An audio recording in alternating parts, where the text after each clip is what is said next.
છે મારા કિચનમાં।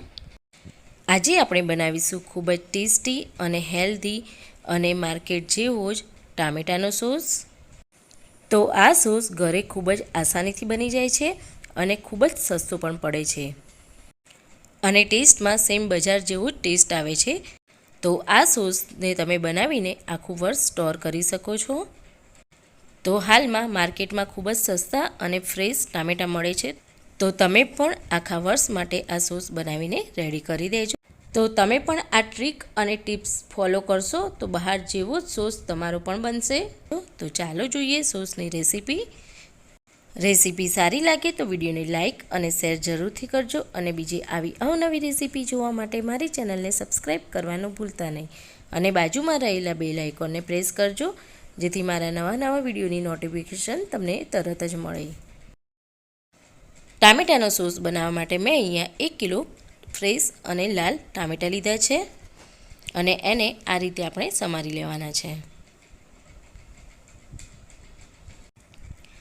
તો આ રીતે ઉપરનો ભાગ આપણે કટ કરી લેવાનો છે અને એને સાઈડમાં રાખી દઈશું અને આ રીતે આપણે બધા જ ટામેટાં કટ કરી લઈશું।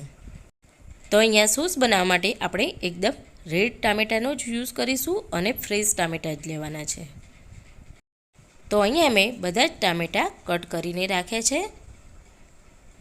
હવે આપણે એક કુકર લઈશું અને એમાં બધા જ ટામેટાં એડ કરી દઈશું અને કુકરમાં એક નાનું કપડું લેવાનું છે, એમાં 2 મોટા તજના ટુકડા, 4 થી 5 નંગ કારા મરી અને 4 નંગ લવિંગ લઈશું અને એ આ કપડામાં આપણે ઉમેરી લઈશું અને 1 ચમચી જેટલું આપણે જીરું લેવાનું છે, એ પણ આમાં એડ કરી દઈશું અને હવે આની આપણે પોટલી બનાવી દેવાની છે। તો આ રીતે આપણે ગાંઠ વાળી દઈશું જેથી બહાર નીકળી ના શકે।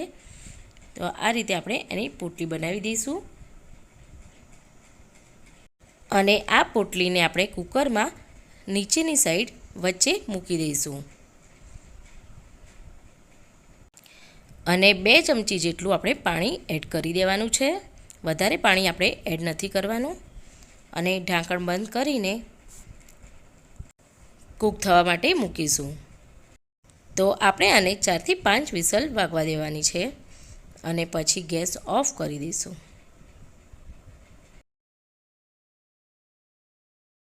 થોડું કુકર ઠંડુ થાય એટલે આપણે ઢાંકણ ખોલીશું।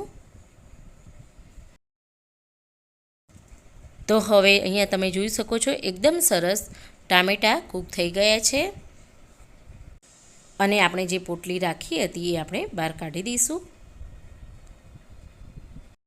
તો આ રીતે પોટલીમાંથી આપણે જે રસ છે બધો કાઢી દઈશું અને એ સાઈડ પર મૂકી દઈશું અને એક પ્લેટમાં બધા જ ટામેટાને લઈ લઈશું અને ઠંડુ થવા માટે રાખીશું।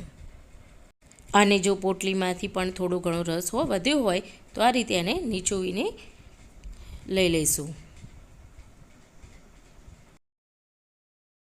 તો હવે 10 મિનિટ પછી આ બધા જ ટામેટાં ઠંડા થઈ ગયા છે, એને આપણે મિક્સર જારમાં લઈ લઈશું। તો અહીંયા એક વાતનું ધ્યાન રાખવાનું છે, જ્યારે પણ આપણે ટામેટાં કે કોઈ પણ વસ્તુ ક્રશ કરવાનું હોય તો એ ઠંડુ થાય ત્યારે જ આપણે ક્રશ કરવાનું।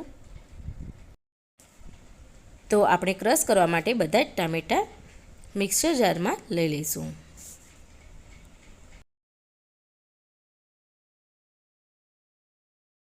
અને હવે ઢાંકણ બંધ કરીને એકદમ ફાઇન પેસ્ટ બનાવી દેવાની છે। તો અહીંયા તમે જોઈ શકો છો આપણે ટામેટાની ફાઇન પેસ્ટ બનાવી દીધી છે અને આ રીતે ગળી રાખી લઈશું અને એને ગાળી લેવાનું છે। તો અહીંયા આ પ્રોસેસ કરવી ખૂબ જ જરૂરી છે।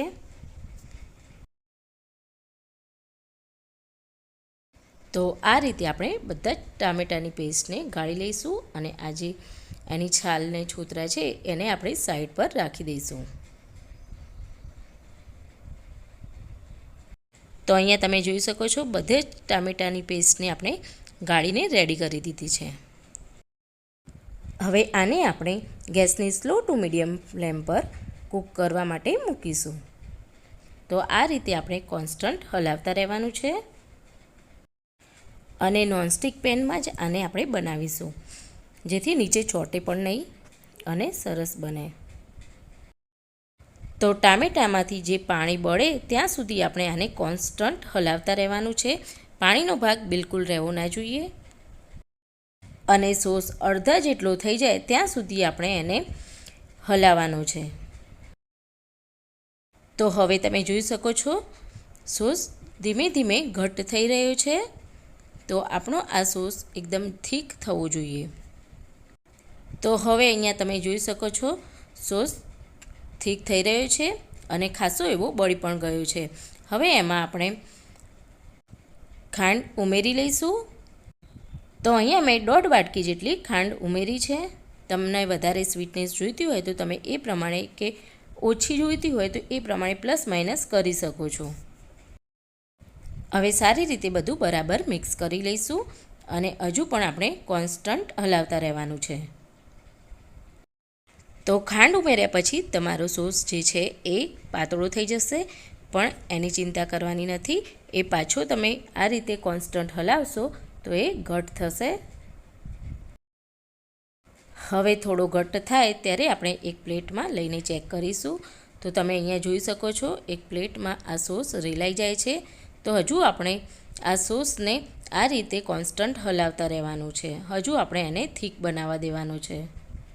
તો અહીંયા આ રીતે રેલાઈ જાય એનો મતલબ કે હજુ આ સોસમાં થોડું પાણીનો ભાગ છે. તો આપણે એને હજુ કૂક થવા દઈશું. તો હવે 7 મિનિટ પછી ફરી આપણે ચેક કરીશું. તો તમે અહીંયા જોઈ શકો છો આ સોસ આપણો રેલાતો નથી. આના પહેલાંનો સોસ આપણે જોઈએ તો તમે જોઈ શકો છો બંનેમાં કલર અને ટેક્સચર એકદમ ચેન્જ થઈ ગયું છે. અને અહીંયા પણ તમે જોઈ શકો છો એકદમ સરસ ઘટ્ટ આપણો સોસ બનીને રેડી થઈ ગયો છે. હવે આ સમયે આપણે 1 ટેબલસ્પૂન કાશ્મીરી લાલ મરચું ઉમેરીશું અને સારી રીતે મિક્સ કરી લઈશું. અને 2 ચમચી જેટલું આપણે વિનેગર ઉમેરીશું. તો વિનેગર ઉમેરવાથી લોંગ ટાઈમ સુધી આપણો સોસ બગડતો નથી અને વિનેગર પ્રિઝર્વેટિવનું કામ કરે છે. અને સારી રીતે આપણે આ રીતે મિક્સ કરી લઈશું. હવે એમાં સ્વાદ પ્રમાણે મીઠું ઉમેરીશું અને બરાબર મિક્સ કરી લઈશું. તો અહીંયા તમે જોઈ શકો છો એકદમ થીક ટામેટાનો સોસ બની ગયો છે.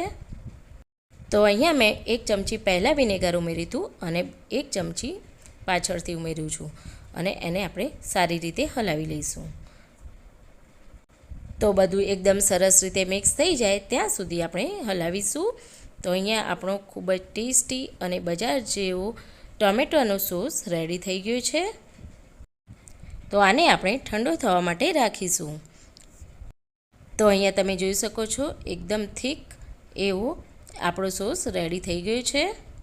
હવે આપણે આને એરટાઇટ કન્ટેનરમાં ભરી લઈશું. તો આ રીતે બહાર મળે છે એવી જ આપણે એરટાઇટ કન્ટેનરમાં ભરી લઈશું. તો અહીંયા તમે જોઈ શકો છો એકદમ મસ્ત જાડો એવો સોસ તૈયાર છે. અને આમાં આપણે બિલકુલ પણ કલરનો ઉપયોગ નથી કર્યો. હવે થોડો વધ્યો છે એ બીજી કાચની બરણીમાં હું ભરી દઉં છું. સો ફ્રેન્ડ્સ, ખૂબ જ ટેસ્ટી અને હેલ્ધી, બજાર કરતાં ખૂબ જ સસ્તો એવો ટામેટાનો સોસ રેડી છે. ફ્રેન્ડ્સ, તો અત્યારે ખૂબ જ સસ્તા ટામેટાં મળે છે માર્કેટમાં. તો તમે પણ આજે જ લઈ આવો અને આજે જ આ સોસ જરૂરથી ટ્રાય કરજો. ખૂબ જ ટેસ્ટી બને છે, સેમ બજાર જેવો જ બને છે. ફ્રેન્ડ્સ, જો તમને મારી આ રેસીપી સારી લાગી હોય તો વિડીયોને લાઇક કરજો, શેર કરજો અને આવી અવનવી રેસીપી જોવા માટે મારી ચેનલને સબસ્ક્રાઈબ કરજો. તો ફ્રેન્ડ્સ, ફરી મળીશું મારા નવા વિડીયોમાં. ત્યાં સુધી આવજો.